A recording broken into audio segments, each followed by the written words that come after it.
Hello everyone, it's day 44.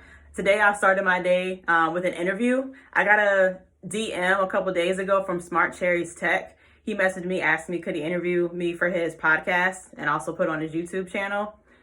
He said he wanted to talk about my work, and I was like, wait, just so you know, like I'm not in the field, I'm trying to get in the field. I'm still, learning. He was like, oh, I know, I understand. He was like, I want to just talk about your journey. I was like, oh, so that was cool. So we talked about that this morning, probably like 30-minute phone call. So that was interesting.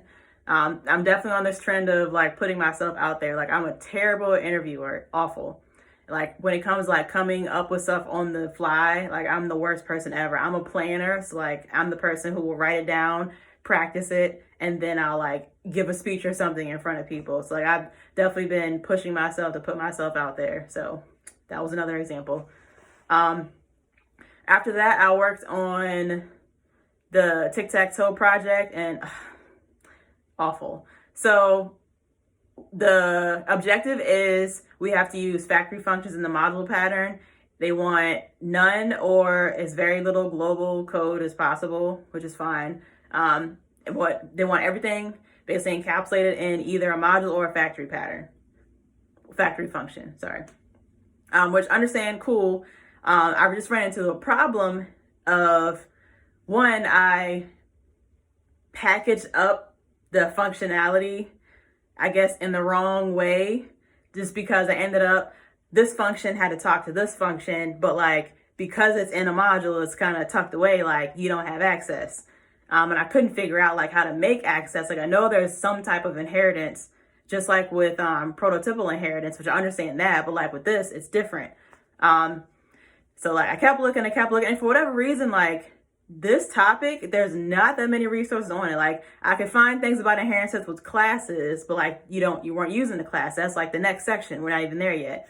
And then I could find how to take a regular function and rewrite it as a module, but like a single example, not like, hey, here's a program that uses 5 modules in one. Like that's what I needed to find. I couldn't find it. You looked on Stack Overflow, and like a lot of people have asked the same question, but to be honest, like the answers on Stack Overflow are up here with Ninja Code, and I don't understand what they're doing. And that's one thing why I don't really like Stack Overflow. Like some people, I feel like they belittle like people who are still learning and like try to sound as much of a genius as possible, and like you can dumb it down somehow.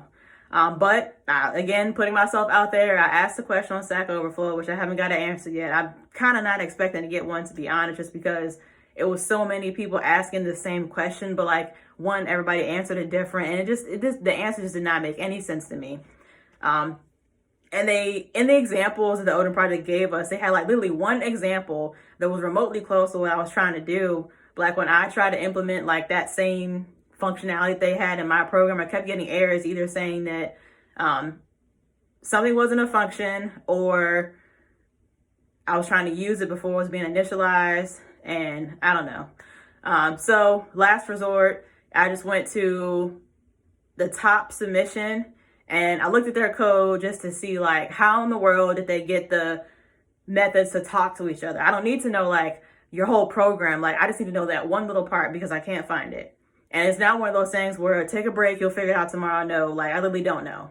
Like I've tried everything that I can possibly think of, and it's not a matter of I'll figure it out eventually. Like I just don't know. So I looked and I was on the right track. They actually did what I was trying to do. The problem is I had like, there's a game board module, a player module, and then a game module. So I thought you had to put everything that had to do with the player in the player module. Everything had to do with the game in there, but like they use a function that kind of had like a mixed functionality. Like the player wasn't actually defined in the player function. They were defined in the game, which then gave them access to these other methods that branched out, and then it made sense. And they also use bind, which you're changing what the this points to, which makes so much sense. I think I tried to use bind, but the problem was the way that I had the person module set up, like it just gave me an error. I couldn't do it. So now I know what to do. I'll tackle that tomorrow because I'm over it for the day. See, anything else? Oh, I think I'm still gonna go back on Free Code Camp, the object-oriented section. I only answered like 9 questions. I'm going to finish that. I need to go back over array methods. I never really took the time to really take a deep dive into like map reduce and all that. Think about doing the array cardio by Wes Bos, but I've also found other resources that aren't as popular, which I don't know, may give them both a try. Because I've learned like a lot of those algorithms, it's all map reduce, like that's how you solve it. So anyway, but yeah, hopefully I'll figure out this tic-tac-toe project, just because it's so simple, but like that one little thing was just messing up everything. But so far what I've gotten done is I dynamically created the game board. So the only CSS is literally just a container.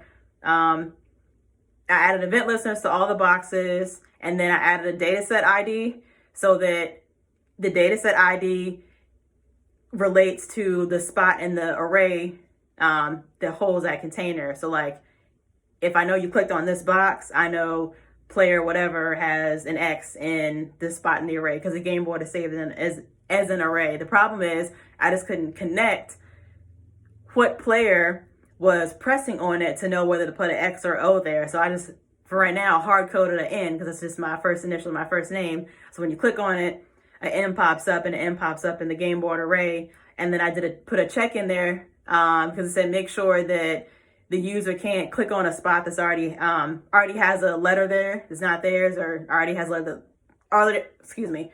Oh, sorry, it's late. Already has, basically the spot's already been taken or whatever. So I got that implemented. So I'm actually using a set timeout function for the first time. So if they click on a spot that's already taken, a little banner message pops up, and after 1.5 seconds, it goes away.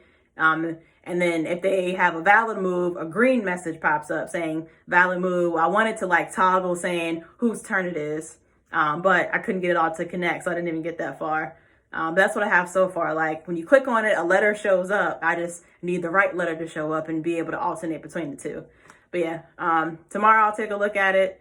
Hopefully I'll figure it out, because I think besides that one little piece, getting the models to be able to talk to each other, I pretty much know what to do for the rest of it. It was just that one little piece that was messing me up. But yeah, I did not think that this video was going to be 7 minutes long, but hey, anyway, day 44.